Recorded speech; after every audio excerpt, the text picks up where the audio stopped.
Marketing That Works is the podcast for business owners who want to move their brand forward so that they can bring in more sales and clients.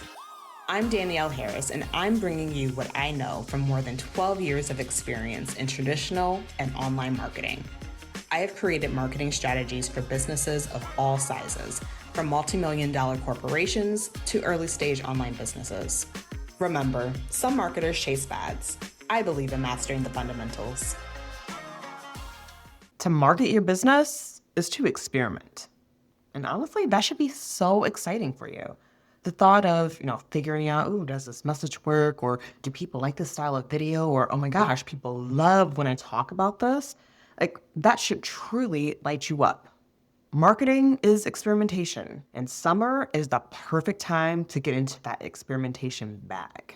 So today, I'm going to show you how and why experimentation with your marketing is so important, and how I'm personally making this summer my summer of experimentation with my own marketing.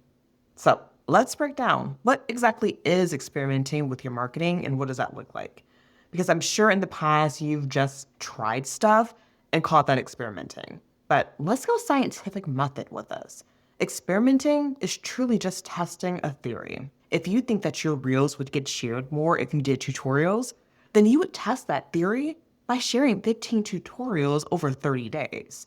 Or if you thought that monthly free workshops would grow your warm leads, then for 3 months, you would be doing free workshops. Summer is the perfect time to test your marketing theories for a few reasons.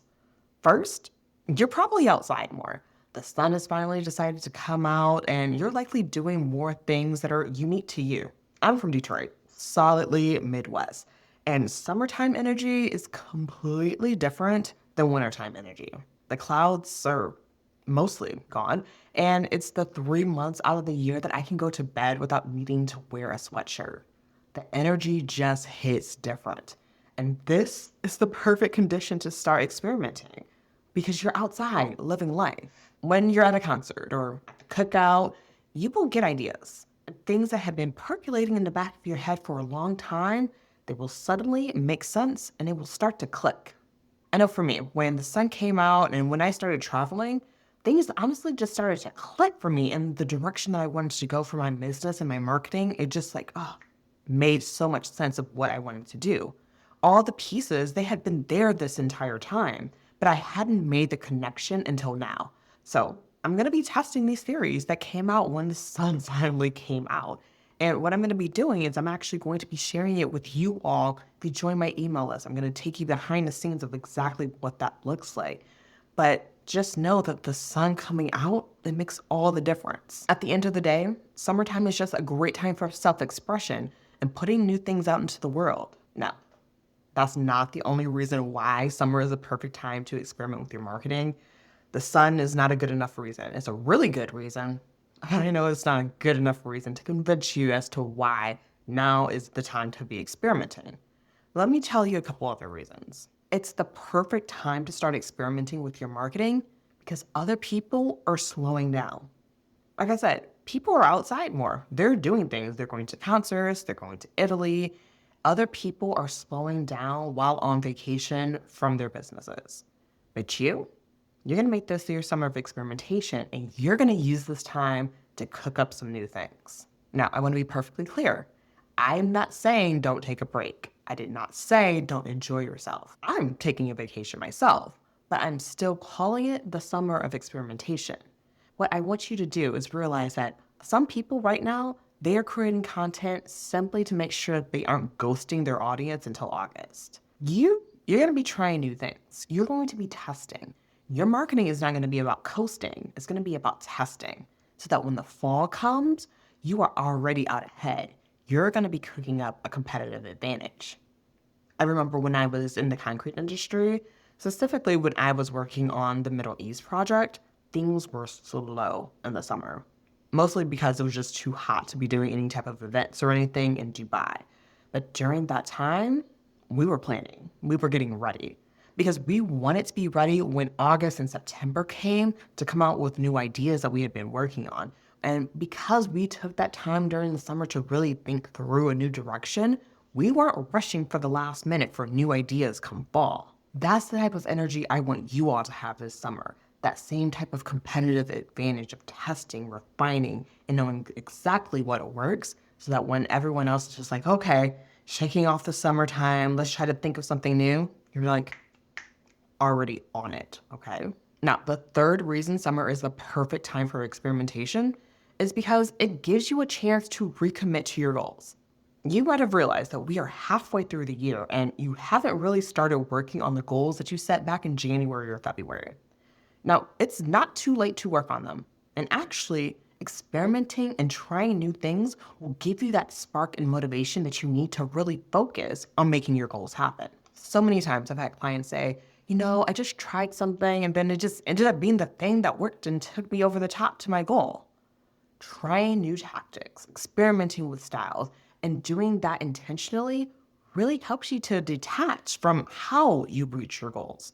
Look, we get so stuck on needing to hit a goal a certain way. But by making this summer of experimentation for you, you open up your mind to new ways of thinking about promoting your offer in ways that honestly you probably haven't even considered. So you're just like, okay, great, Danielle. I am on board with that fact that yes, now is the perfect time for self-expression, to get that competitive advantage, and to recommit to my goals. Great. But let's talk about how you're going to actually make this a summer of experimentation. Because there is a difference between randomly trying things and experimenting with intention. When you experiment with intention, even if the theory that you have doesn't work out, you're collecting valuable data. You're learning something about your audience, about your message, about what resonates. But when you're just randomly trying stuff, you end up frustrated because you don't know why something worked or why it didn't work. So here's how you're going to actually approach your summer of experiments. First, you got to give yourself a timeline. Honestly, I suggest 2 months. And I know that you're going to say like, that feels like a long time. What if it doesn't work out? What if it... No, hear me out. Because it usually takes you at least a month to get into a real flow of the habit of trying something out.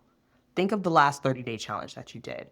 If you made it to the end, you probably started to see a little progress, but maybe not enough yet. You need time to actually see the results hold. And 2 months is enough time to see if things are or aren't working, enough time to make strategic pivots and not just fully quit. It takes about a month for you to get comfortable with whatever new approach that you're taking, and then another month to really collect enough data to know if it's working or not. 2 months is not arbitrary, it's really strategic.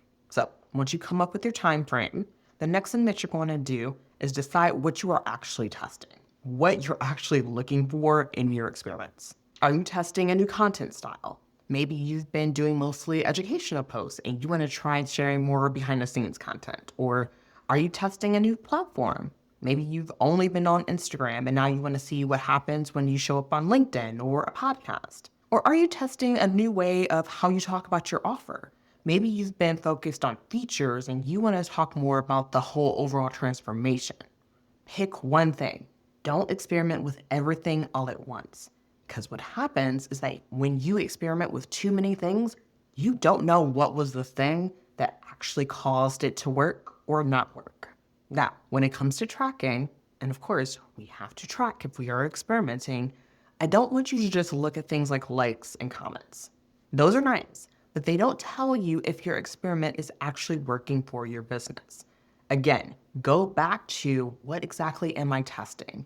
And based off of that, how would you know if you are hitting your goals or making progress towards them? Look at things like, are people visiting your profile more? Are they saving your content? Are they clicking links in your bio? Are they sliding into DMs asking questions about working with you? These are metrics that actually matter in your business. Now, if you don't know where to start, or new to marketing your business, or really trying to pinpoint a particular style that you've never done before, I want you to start by studying people whose approach you admire. Not to copy them, but to understand the mechanics of what they're doing. How do they start their videos? What stories do they tell? How do they transition from the hook to the main content to the call to action? Break it down like you're studying for a test. And then practice those mechanics with your content and your own personality. Now, if you've been creating content for a while, you've been in the online space and you're just like, okay, but I also want to experiment, I want you to start off by doing this. I want you to go back and look at your best performing content from the last year or two. Yes, a year or two. And I don't mean by looking at the ones that got the most likes. Look at the ones that got people to actually take action. The ones that got people to visit your website, book calls, or buy stuff from you. What were you talking about in those posts? What style were you using? What stories were you telling? Those are clues for what to experiment more with. Maybe you'll notice that every time you share a client story, you get more inquiries. So your experiment should be sharing more client stories, but in different formats. Or maybe you'll notice that your behind the scenes content always gets people asking about your process.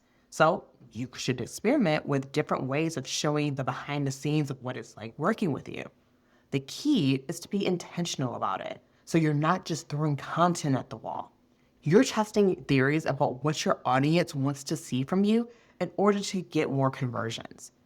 And here's the mindset shift that I want you to make. Instead of thinking like, oh man, I really hope this works. I really am putting on this pressure, like this has to work in this 2 months time. I really need this to happen. I want you to think instead, I'm curious what happens with this. I want you to take this curiosity approach because that takes the pressure off. I know for me in particular, when I feel pressure about anything, I freeze. I don't do anything. That is my response. And going into this period of experimentation, this summer of experimentation, I was starting to feel the pressure from myself. Nobody was making me do this. I wanted to do this. And yet I still was feeling this pressure like, no, this has to work. I need to get this result. I'm doing this in public. I'm having people come along the ride for me. I need to do things perfectly. But that defeats the purpose of an experiment. An experiment just shows that maybe this did or did not work. Either way, you are learning from it, okay? And so I want you to release this pressure. I'm saying that to you, but I'm also saying this for me because I need to hear this for myself.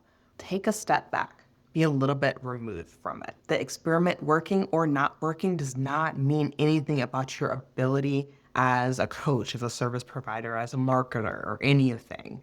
It just means that you had an experiment, you had a theory, and it worked out the way that you wanted, or it didn't. Either way, if you look at it as like, oh, I got valuable information about what to do next time, you will come out winning. Again, I'm speaking to myself as much as I am speaking to you all. Because I'm going to be honest, people can feel when you are marketing from a place of curiosity versus a place of desperation. People can tell, your audience can feel it. And they are going to respond better to your sense of curiosity. So let's enter into the season with that. And I'm going to be doing this right alongside you. Now, if you follow me on Instagram at Danielle.R.Harris, you're going to be seeing me trying some new things there. Now, go to the show notes, follow me on Instagram, and that's where we're going to see the type of content that I'm going to be sharing as part of this experiment. But if you're nosy, because I am, but if you're nosy, if you want to know like, oh, what's happening, what's going on, what is she learning, sign up for my email list because that's where I'm sharing how I'm setting up my experiments, what's working, what's flopping, and the data behind each decision, as well as ways for you to make this the summer of experimentation in marketing for yourself too. All right, y'all. Until next time, I'll talk to you soon. Let's get to experimenting. If you want more marketing that works right in your inbox, head to the show notes and sign up for the email list. You'll be the first to know how you can work with me on mastering your marketing.